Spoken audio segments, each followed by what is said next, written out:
And we need to remember that this is public taxpayers' money, public and taxpayers who never see these kind of enormous salaries, six-figure salaries, enormous golden handshakes.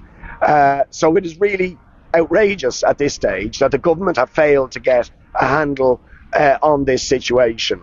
And we have written to the Business Committee insisting that the statements that have now been announced that we requested and many of the opposition requested tomorrow shouldn't simply be statements, but we want a direct interaction with the Minister to ask questions, to get to the bottom of this situation, to find out what the Minister actually knew about the signing off on the remuneration package for Richard Collins. But also, I think it's important to say that it is the failure of the government to get a handle on all of the reform issues, on the governance of RTE, and on the funding issue that have created a vacuum where these debacles and scandals continue to happen. And of course, in the end, the ordinary workers in RTE, who aren't the vast majority of them, are not in receipt of these enormous six-figure salaries or ever likely to see golden handshakes of this sort, are ending up as the likely victims, along with public service broadcasting itself, for the malgovernance of the government and of executives at the top of RTE. It is utterly wrong, it is utterly shambolic, and the Minister needs to be held to account for her failure to get on top of this mess. Well, she needs to come clean as to what she actually knew, and indeed how on earth we could still be looking at a situation where these enormous golden handshakes are being given when they're essentially reward for failure, while ordinary workers, and these get forgotten about, are staring down the barrel of hundreds of redundancies. So jobs are going to be suppressed of ordinary workers who never did anything wrong. And that is absolutely wrong. So the people who were responsible for running RT walk away with golden handshakes and non-disclosure agreements, while ordinary workers are going to have jobs suppressed, and the quality of public sector broadcasting will be degraded as a result of this. How do you rate the Minister's political survivability? Well, look, to be honest, I mean, I don't have any confidence in either the government or the Minister to recognise this. It's not just about individuals. All of the government are collectively responsible for the failure to get on top of this. It's just another example of the two-tier society we live in and their failure to sort of address that problem. Because we just need to remember, at the base of all of this is the fury and anger of ordinary people who pay their TV license, pay their taxes, and then watch these top executives walking away with enormous golden handshakes and golden showers, and indeed non-disclosure about the actual extent. Golden showers. Sorry. You could cut that bit. Cut that bit if you want. Well, showered with gold. Showered with gold. They are being showered with gold. Just the other item I just want to raise is the absolutely tragic death of Anne Delaney on the streets, a homeless woman who has died on the streets. And this comes on top of the really scandalous figures we got last Friday, showing that once again the level of homelessness and people in emergency accommodation have climbed to stratospheric levels. So we've seen in the course of a year an additional 1,777 people forced into emergency accommodation, and people living on the streets. And while I don't know the specific circumstances of Anne Delaney's situation, the vast majority of people who are living on the streets are living on the streets because they are afraid to go near the emergency accommodation that is available, because it's dormitory and hostel accommodation, and many people simply don't feel safe there. So the bottom line of people sleeping on the streets is that homeless accommodation has to be own door, secure accommodation with all of the wraparound services that are necessary for vulnerable people who find themselves in this terrible situation.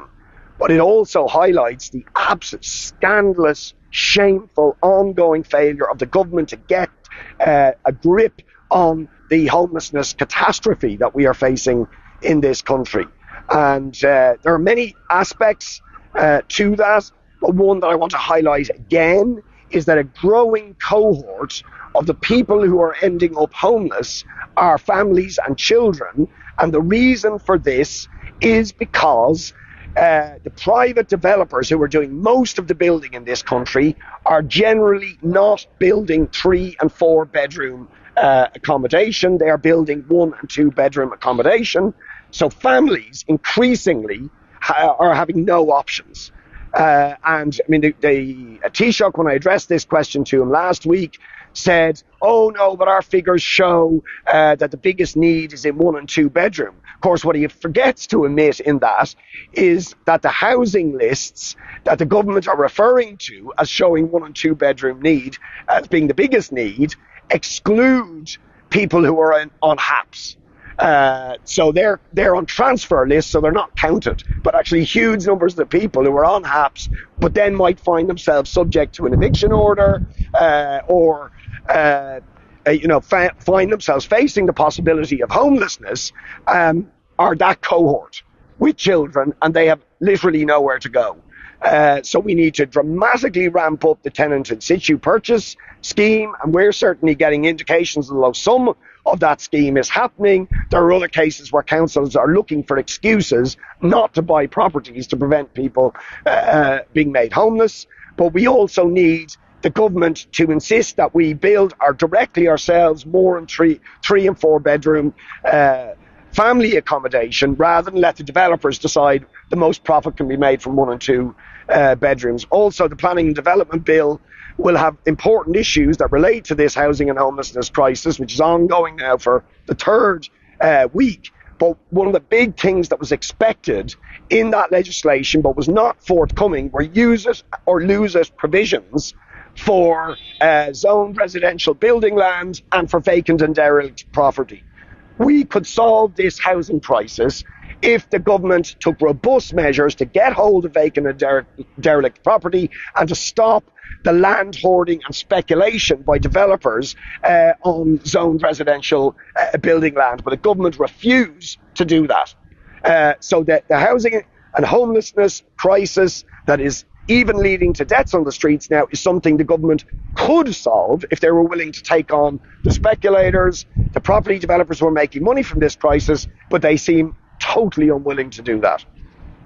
Richard, can I just ask you about Gaza and about the West Bank? The Palestinian Authority government was on yesterday. Do you have thoughts on that?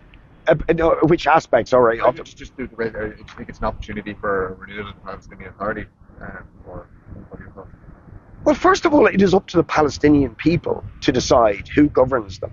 And what is absolutely shocking is that the United States or Israel or Europe think they can decide who are the government of the Palestinian people. I mean, basic self-determination, which is a legal right that the Palestinian people have under international law, is that they decide who governs them. But that's something that Israel doesn't accept, the United States and Britain, showing the imperial arrogance of powers that think they can dictate to the Palestinian people who should govern them. But of course, that is typical of the entire situation, because at the root of this problem is the fact that the Western world has been directly complicit in supporting and arming Israel's campaign to suppress and deny in the most brutal and cruel way the right of self-determination for the Palestinian people. And obviously we were glad to see Rossa Fanning set out the case in the International Court of Justice, but I want to note the very major omissions in that case. Not a word about apartheid. Not a word. And there's a reason why the government have refused resolutely to mention the word apartheid, because it has very, very big legal implications. If you acknowledge, which the world should, and is blatantly obvious this is an apartheid regime, apartheid regimes have to be dismantled. That's what we know from South Africa. Apartheid is a crime against humanity under international law. The Irish government don't want to say the word apartheid because it would have the inexorable follow-on that they would have to delegitimize the apartheid regime and the apartheid state in the way the world had to do with apartheid South Africa, and that's why they won't do it. And in that sense, our government continues to be complicit with legitimizing a regime that is based on apartheid, on ethnic cleansing, on annexation of Palestinian territory, and the cruel 17-year-long siege of Gaza, and obviously, most recently, the genocidal attack we've witnessed over the last 4.5 months. New research by Bernardo's this morning said that 41% of parents have cut back on their food, portion sizes, or skipped meals for their kids. Not shocking in such a rich country to have that such a statistic. Yeah, I mean, the cost of living crisis is not over for huge numbers of people, and it is quite sickening and shameful that it is happening in a country which is spectacularly wealthy, and where corporate profits have quadrupled over the last 10 years. So in the very time period when people have suffered cruel austerity, then a cost of living crisis, massive profits are being made by corporations who are profiteering off the back of the current cost of living crisis, whether it's in energy prices, food prices, housing, rent and accommodation, and a whole range of areas. People are being crucified still by corporate entities that are making extraordinary profits and in an extraordinarily wealthy country. So, yeah, I mean, but there's no stomach on the part of this government to do anything to kind of redress the gross inequalities in wealth and income that exist in this country, and indeed the RTE debacle is just a little glimpse of that sort of thing. There's one law for a rich cohort at the top, and there's another law for ordinary working people who are struggling to pay the bills.